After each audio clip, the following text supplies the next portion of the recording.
Bonjour à tous.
Alors peut-être que je ne vous apprendrai rien, mais je voulais insister sur ce sujet.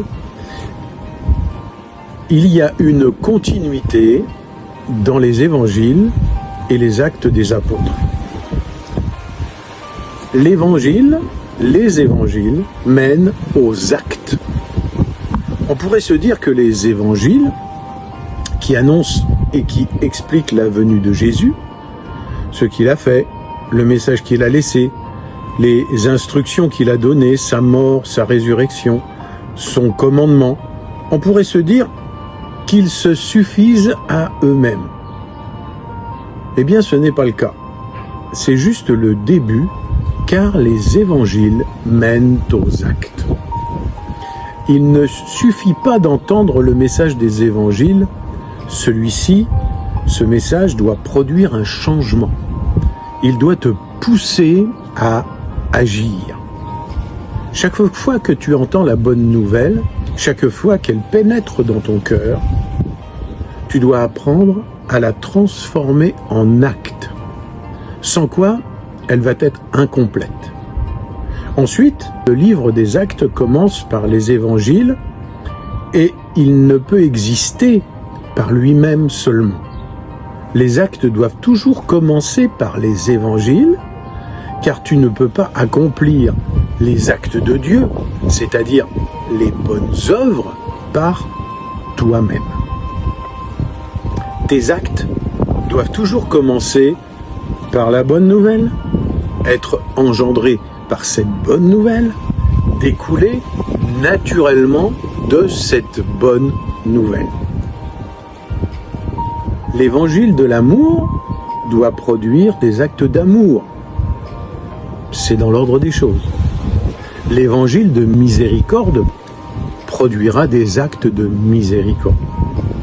L'évangile de résurrection va susciter des actes de résurrection.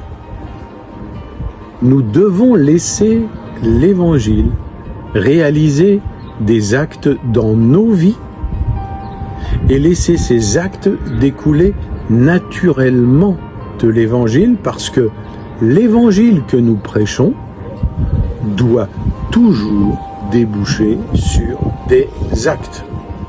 Mon frère, ma sœur, laisse l'évangile produire des actes de Dieu dans ta vie et fais découler tous tes actes de la bonne nouvelle de Jésus-Christ.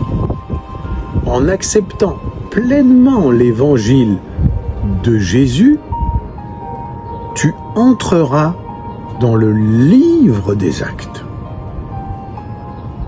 Je vais vous laisser avec 2 versets de la parole de Dieu. Ésaïe 61, verset 1, que tout le monde connaît. L'Esprit du Seigneur, l'Éternel, est sur moi, car il m'a oint pour porter de bonnes nouvelles aux malheureux. Il m'a envoyé pour guérir ceux qui ont le cœur brisé, pour proclamer aux captifs la liberté et aux prisonniers la délivrance. C'est le passage que Jésus aussi a lu dans la synagogue. Vous le trouverez dans les évangiles.